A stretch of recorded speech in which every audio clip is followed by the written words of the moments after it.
A kolik vám je let, dámy? 18. 19. Tak mladý a už tak odvážný? Je to na tebe moc málo? To jistě ne. Zvládl bych i o pár let dolů. Se ví? To se rozumí, ale jedno pěkně po druhým. Povídejte mi něco o sobě, o svých zkušenostech. Hele, já platím dobře, ale platím za kvalitu. A jmenuji se Milan.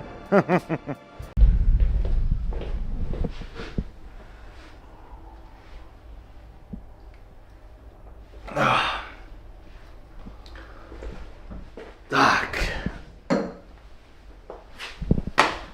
A teď už nás nebude nic rušit.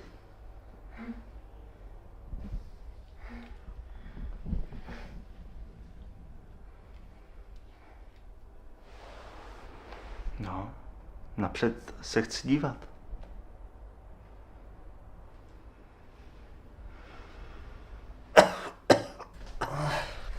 Okamžitě nám dej heslo. Okamžitě nám dej heslo od tvýho bankovnictví. No dělej, ne, slyšel jsi snad. Ty vole, ty jsi ho sfetovala? Ne, a tak ty vole, to bude chvíli trvat, než se probudí. No to nám ujde teďka úplně k hovnu, ti prokýbl nebo z provodu, vole, probudí ho nějak prostě.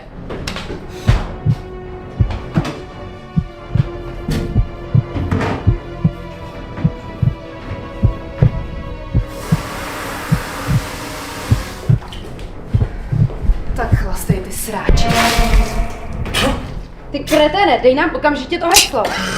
Co jste No tak dělej, že na to heslo, my jsme se vůbec nebudeme bavit. Jestli máš rád svůj život, tak to udělej, ty prase.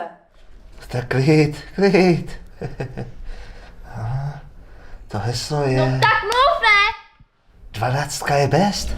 Co? Co to To meleš? říkám, ty krávo jedna. 12 je best. A teď nemyslím Plzeň. Vy svině! Já tě fakt říznu. No tak dej mi ten mobil, já to zkusím. To heslo s malýma? No jasně, že s malýma. Jsi fakt pošahanec. Tyhle nefunguje. Chytěj vás. Skončíte v base.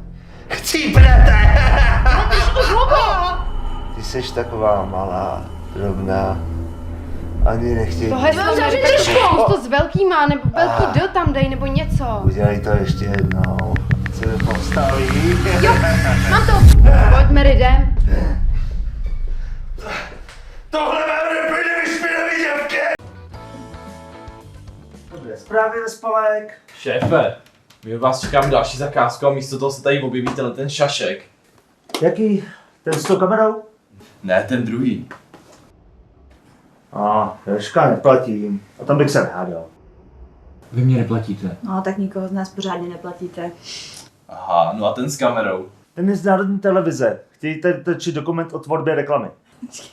To nemyslíte vážně, že tady chtějí jako natáčet něco naučného, jo? Dostanete finanční bonusy. Aha. No tak, to jste aspoň mohl říct, že se třeba mám namalovat, že jo, když tady jdu. Ty chodíš zmalovaná každý den. Poslyšte, kvůli tomu tady dnes nejsme. Mám pro vás nového klienta. A budete z toho úplně nadšení.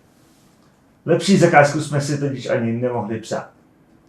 Produkt tohoto klienta je tak hladný a tak geniální, že o reklamě, kterou vytvoříte, se bude mluvit ještě po generace.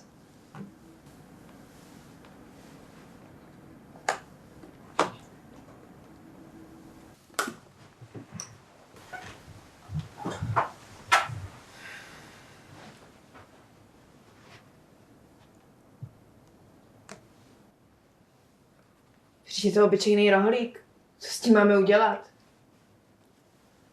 Úžasné. No tak aspoň to není tak hrozný jako to ořechové pojištění pro veverky, co? Ale vždyť je to blbost, my děláme seriózní reklamy a vy si tu z nás střílíte. Tak jo, však vy se zase nějak poradíte. A hele, já už budu muset letět. Tak mi do čtvrtka ukažte, co jste vymysleli a nezapomeňte se věnovat tady pánům z televize. Mějte se. Naschle. To bude taková blbost. Zdravím, dobré ropo. Mám taky šéfe. Thank you. Tak ukažte, s čím jste přišli. Jožko, auto. Kdo to vymyslel? To seš ty a ta tvoje umělá inteligence. Člověk se na to spolehne a pak to vymýšlí takovýhle hovadiny. Umělá inteligence, říkáte. Šéfe, co si o tom myslíte? Ukážu to klientovi a uvidíme. Byl můj nápad. Ano, výborně. Takže dostaneme naše bonusy? Jistě, dobrá práce. Dámy a pánové,